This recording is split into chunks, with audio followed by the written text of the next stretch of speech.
you have to look at fungi. Fungi are primary decomposers. That means they can only live on decaying life. That suggests to me that they are late evolving, or at least not early evolving. Mushrooms are very soft-bodied, and so are all fungi. There is no record, no fossil record of a mushroom older than 40 million years.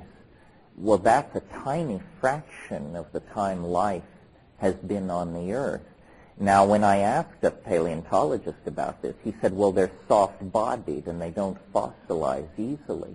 But hey, we have flatworms from the gunflint chert of South Africa that are 4.3 billion years old. If they left a trace in the fossil record, you'd think there would be more of a trace of mushrooms. If you decondition your presuppositions and just look at the mushroom, it looks to me, number one, as though it is capable of surviving an extraterrestrial environment.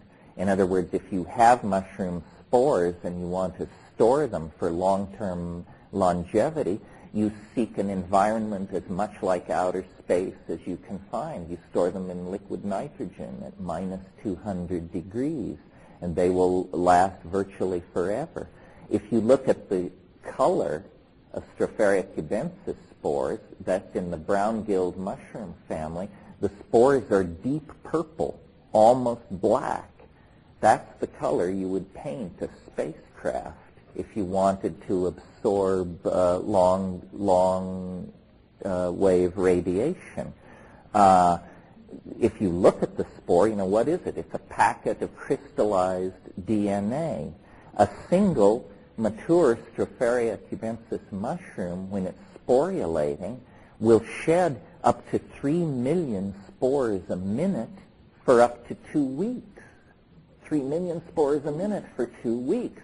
And these things are microscopic, so small that the perturbations and agitation of air molecules, which are called Brownian motion, can actually percolate these things into the outer atmosphere, where then energetic cosmic events can actually detach them from the terrestrial medium, and they slowly, like planetary dandruff or something, drift off into space.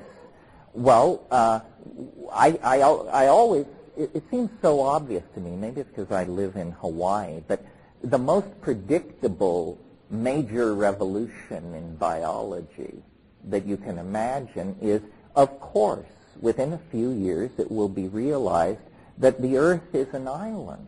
That's all. That the biota that is present here, much of it probably drifted in cosmic debris. When stars go supernova, planets are destroyed. It's a cliche of cosmic consciousness to say, the atoms in your body were once in the hearts of distant stars. Well, if that's true, then some of the atoms in your body were once in a part of distant planets. And some vanishingly small fraction may have been part of the biota of extraterrestrial ecosystems. The other thing about the mushroom that's very suggestive to me is it appears to be, or there is a place, a perspective from which you can look at it, that it appears to be not an organism but an artifact. It is incredibly well designed at a very high level of design criteria. For example, on this planet, one of the most advanced ethical systems we've been able to evolve is Buddhism, which teaches vegetarianism. If a Buddhist could design their own genome, they would become a fungus, because a fungus is a primary decomposer. It's the only karmaless place in the entire food chain. There is no karma for the fungi. They don't destroy any life whatsoever. So here you have this thing designed to traverse extraterrestrial space, occupying a Carmeless niche in the ecosystem, and when complex with a mammalian nervous system, a galactarian archive of historical data becomes accessible.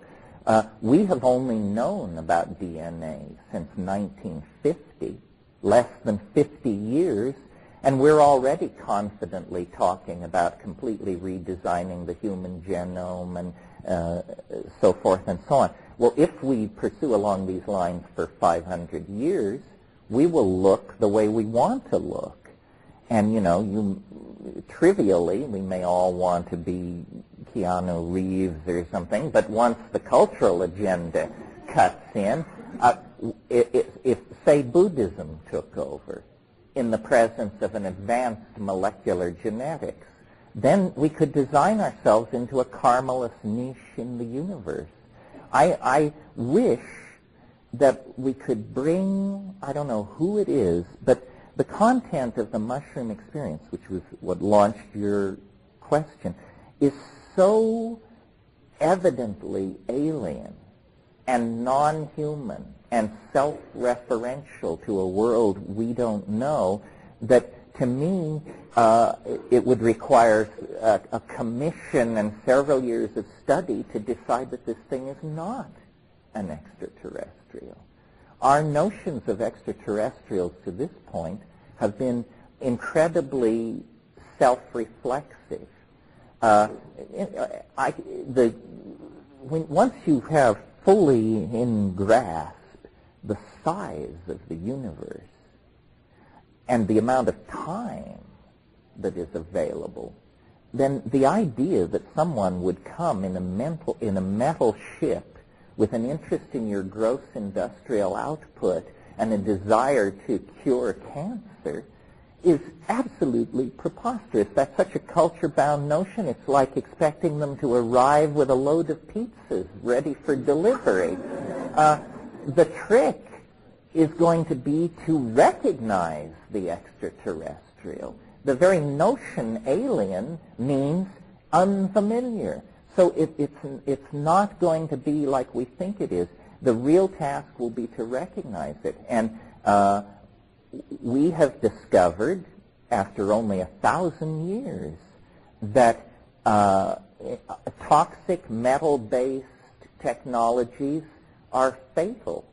And we have pushed our entire planet into planetary crisis by coming to this realization rather late in the game.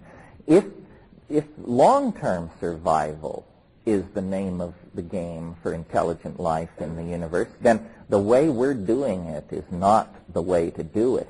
It's going to have to be non-polluting, biologically based, molecularly based, so forth and so on.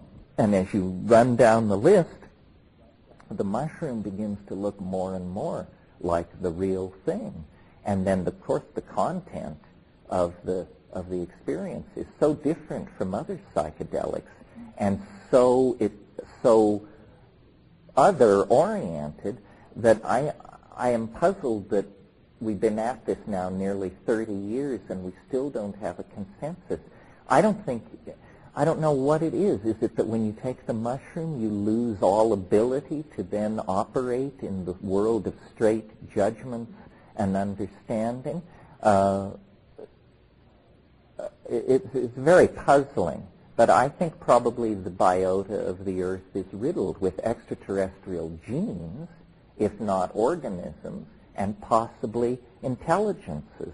But they're not interested in your fetal tissue or putting implants in you or taking you up and slicing you up in very large-scale surgical wards. I find all that paranoid and pathological. I can talk about that if you want, but it's not really our subject.